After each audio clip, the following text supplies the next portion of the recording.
अच्छा, आज की क्या, आज कौन से नबी की हजरत कहानी इब्राहिम अलैहिस्सलाम। है? बिल्कुल ऐसा ही ये पहले किसे कैसे पता चल जाता है? मुझे पता नहीं होता। आज हम सोचते हैं कौन ये सा ये ओके। बदमाश जो है ना, ये सारी अपने होमवर्क मेरे साथ बैठ के करते हैं ये वाला। अच्छा। कि कौन सी स्टोरी है, किस बारे में बात कर रहे हैं और आज क्या होगा। लेकिन आप स्टोरी नहीं सुनाती, बस नाम बताती। बस क्योंकि मैं चाहती हूँ तुम लोग यहाँ सुनो, गौर से सुनो। हाँ, तो आज भी हम एक वाकया हजरत इब्राहिम अलैहिस्सलाम का ही लेके आई हूँ यहाँ पे, और चाहती हूँ कि वो आसान से अल्फाजों में सुना दिया जाए। जरूर सुनाइए। जैसे कि कहते हैं ना, इब्राहिम अलैहिस्सलाम वो पहले पैगंबर थे जिन्हें अल्लाह ताला ने मुसलमान नबी पैगंबर बोला था, अंबिया, खलीलुल्लाह और हनीफ कहकर पुकारा था। माशाअल्लाह। अक्सर अंबिया कराम उन्हीं की औलादों में से हैं। माशाअल्लाह। जी हाँ, जैसे अंबिया का ईमान इंतहाई कामिल और मजबूत होता है, यानी पक्का होता है। उसको मजीद पक्का करने के लिए या पुख्तगी अता करने के लिए मुशाहिदे के दर्जे पर लेकर चले जाते हैं। इसी तरह एक मरतबा हज़रत इब्राहीम अलैहिस्सलाम ने मुर्दों को दोबारा ज़िंदा करने पे कि अल्लाह ताला उन्हें ज़िंदा कैसे करेंगे, ख़ासतौर पे उन लोगों को जो मर चुके हैं, जिनकी हड्डियाँ बिल्कुल बोसीदा हो चुकी हैं, गल चुकी हैं, चलने फिरने के काबिल नहीं है, वो दोबारा ज़िंदा कैसे होंगे। अल्लाह ताला से वो सवाल करना चाहते थे इस बारे में।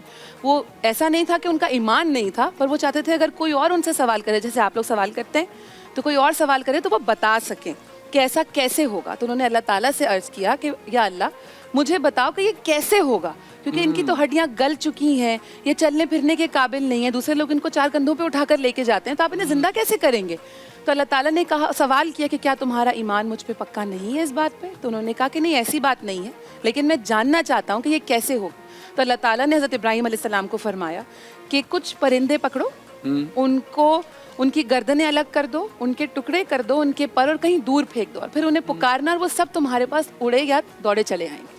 हज़रत इब्राहीम अलैहिस्सलाम को इस पे बड़े सरप्राइज़ हुए, और उन्होंने कहा मैं ऐसे करके देखता हूँ।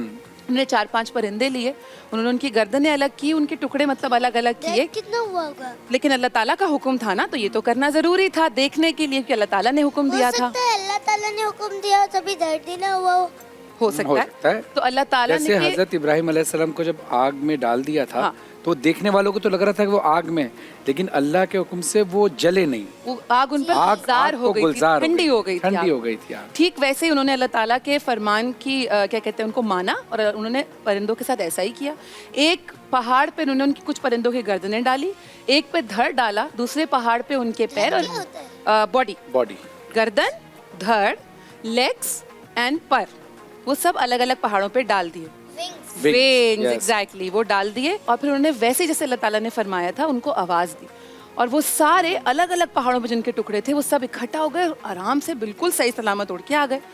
तो उन्होंने इस बात पे बड़ा उनको हुआ कि अल्लाह ताला चाहे तो कुछ भी कर सकते हैं, क्योंकि अल्लाह ताला की ही कुदरत है। और अल्लाह ताला सबसे बड़े हैं। बिल्कुल ऐसा ही है, और अल्लाह ताला के हुक्म के अलावा कोई भी कुछ और नहीं कर सकता। बिल्कुल। अब आप खुद देखो ना, हम इंसान कितनी सारी चीज़ें बनाते हैं, सब कुछ करते हैं, लेकिन आज तक अल्लाह ताला ने ही हमें ज़मीन दी, मिट्टी दी, पानी दिया, बहुत मोहब्बत करते हैं। बिल्कुल ऐसा ही है। तो अल्लाह ताला ने इसीलिए उनकी बात का जवाब दिया कि आने वाली सदियों में, सालों में जब लोग ये सवाल करेंगे तो उनके पास ये मौज़े वहाँ मौजूद हों, ये चीज़ें वहाँ मौजूद हों, ताकि आसानी से समझ सकें। तो अल्लाह ताला की कुदरत पे तो किसी को शक होना ही नहीं चाहिए, क्योंकि हम जो भी कुछ कर रहे हैं अल्लाह ताला की वजह से ही कर रहे हैं। हमारी तो इतनी भी हिम्मत नहीं है, औकात ही नहीं कि हम अपनी उंगली भी उठा कर कुछ कर सकें, या एक पत्ते को भी हवा से उड़ा सकें, क्योंकि अल्लाह ताला की हवा होती है ना। तो ठीक वैसे ही अल्लाह ताला पे उन्होंने सवाल किया, अल्लाह ताला ने हज़रत इब्राहीम अलैहिस्सलाम को इसका मौज़ा दिखाया और जवाब दिया। तो ये थी आज की स्टोरी कि अल्लाह ताला से बड़ा कुदरत बनाने वाला कोई और है ही नहीं, कोई हो ही नहीं सकता। वो हर चीज़ जिसको चाहे मारे, जिसको चाहे जिंदा करे, मुर्दों में जान डाले या जिंदा को मुर्दा कर दे, वो अल्लाह ताला के हवाले। अल्लाह ताला है, रहेंगे और थे भी हमेशा से और बिल्कुल ऐसे। और अल्लाह ताला इंसानों से तो बहुत मोहब्बत करते हैं। हमारी अम्मी हमसे कितना प्यार करती है ना, तो हम कहते हैं अल्लाह ताला नहीं हमें माँ बाप 70 टाइम्स, वो कहते हैं अल्लाह ताला आपकी 70 माओ से भी ज्यादा आपसे प्यार करते हैं। इमेजिन करो अल्लाह ताला कितना प्यार करते हैं। हम गलती करते हैं तो अल्लाह ताला माफ कर देते हैं, कोई चीज खाना चाहते हैं तो हमें अता कर देते हैं। तो ये बहुत बड़ी बात है। तो अल्लाह ताला के ऊपर